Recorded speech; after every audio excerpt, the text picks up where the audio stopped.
Take number 10, getting acclimated. I visited the medical clinic today. I wanted to meet the doctor. He's a Sangoma, trained with some modern techniques. The word Sangoma means witch doctor. The word Sangoma is used, they're not trained in medical schools. They're trained by their grandfathers and their great-grandfathers, and they're the best doctors I ever met. He told me a dentist is coming from Katima Malilo this weekend for 2 days. I hope he didn't notice my blush or hear my heart beating. Perhaps, oh well. The medical care here is adequate, maybe even better than American schools, because each learner can just trot right up to the clinic with any particular illness or complaint and receive immediate treatment. Malaria is the prime problem. People who have malaria surround me every day. I wonder why they're still working, still building fires, still carrying water, still going to school, and functioning in all ways. It knocks white men dead in their tracks. It is a vicious disease. The female mosquitoes carry it. The mosquitoes seem to know their power and drive everyone indoors at night. We can fight back with a mosquito coil, which is lit in my hut in the evening. It keeps the bugs out of the hut. Even the locals use them. I still have not taken any drugs. I haven't had any bites, and those that I have had apparently are harmless because it shows up within 3 or 4 days. If you take the prophylactic drug, it may delay the impact of malaria, but it is not entirely prevented. That's the reason why I never took them, because it doesn't cure or take away the malaria, it just delays it. My educational compound is the school, the clinic, the teachers' huts, the principal's building, which is also made out of brick with a tin roof, and a sports field. Sports field? You have got to see it to believe it when I say sports field. There are cattle roaming around. There are kids playing soccer, kicking a ball between the cow's legs, and young children racing on the sand. After a few days, the shock wore off, and I saw the fun that they were having. They asked me one day if I would play soccer. Well, I haven't yet, but I'm keeping my eye on the ball. By God, I think it's starting to look like a sports field. Other small villages surround our compound. The group of villagers have a leader. His title is Induna. Our Induna's name is Siko Sinyana. This educational compound is named after him. His successor will carry the same name because of the honor brought.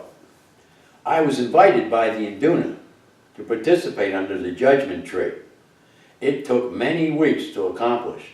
No white man was ever invited before in the history of the world. My principal explained to me in English what the case was all about. The trial consisted of 6 defendants, all accused by the complainant of a gang of 6 having accused him of cannibalism, and that is called slander. Apparently, a friend of the 6 defendants turned up missing. When his body was eventually found, it was missing his private parts and certain other internal organs, and they accused the complainant of being in on at least the mutilation part. There's a serious superstition in this area that believes in this process. The complainant said he didn't know anything about it and was really angry that they accused him of being a cannibal, so he sued. I was escorted to the judgment tree. Men separated on one side, women on the other. 7 council members sat in the middle, including the Induna. A reed mat is laid out on the ground before them, with 1 chair behind it for the village policeman. Witnesses sit straight with their legs straight out before them and their hands fixed together in their lap, facing the entire council. I've given talks to other lawyers here in America about this. This assures that they won't move their hands and legs around, because all body language, what I'm doing right now, is communication. And if you use your body language when you're a witness, they know you're lying. And that's helped me since I've come back, by the way, in court. My interpreter and I approached the judgment tree. We carried our chairs, sat, and waited to be summoned. Finally, he knelt and clapped. I knelt and clapped. He spoke. He waved at me to sit. I sat back in the chair quietly. He spoke to the local language, saying that I was Dr. Tommy, an American lawyer, here as a volunteer to teach English and observe the culture and tradition of justice in an African village. One of the council members snapped back quickly, and my interpreter looked at me and said, he wants to know if you're so interested in his culture, why do you sit with your legs crossed? You see how I'm sitting with my legs crossed? We Americans do that all the time. I wondered, why is everyone scowling at me? And it was later explained, after we were given permission to approach, crossed legs means you're hiding something. That is why the witnesses have to sit straight-legged.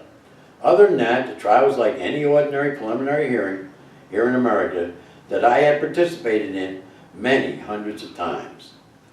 The argument and cross-examination was slow but very sure and very exact. The trial proceeded.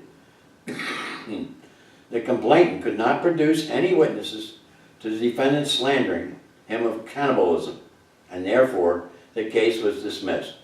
It was one of the most exciting legal experiences of my career. By the way, I recognized the complainant as our hostel cook. Now that's a cheerful thought, and I ate absolutely no stew or strange-looking meat ever again after that day. The moon is full tonight as I stand here dictating, and it's almost as bright as daytime. The children are playing, the dogs barking, someone is pounding drums in protest over another power failure. This will continue until a teacher explains it must stop, which will be after the drummer's arms are good and tired. It's a general theory of productive therapy. The teachers are brilliant. They would never stop a protest. There is nothing to lose by letting the protesters wear themselves out. Think about that for a moment. Damn, it's brilliant. Another example was this afternoon.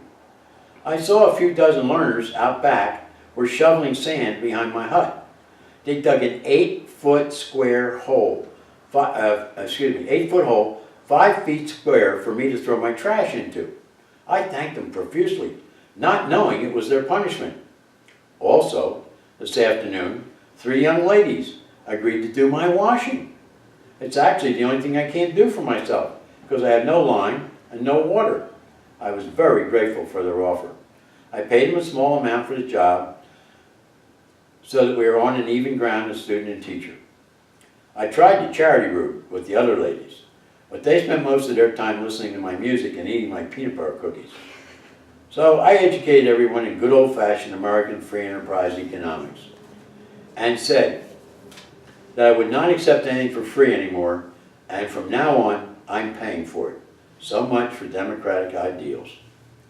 This is my general run-of-the-mill, every day, all day, and it's a chance for you to look at my Africa, the one you will never see on television, the one you will never hear about on the world news.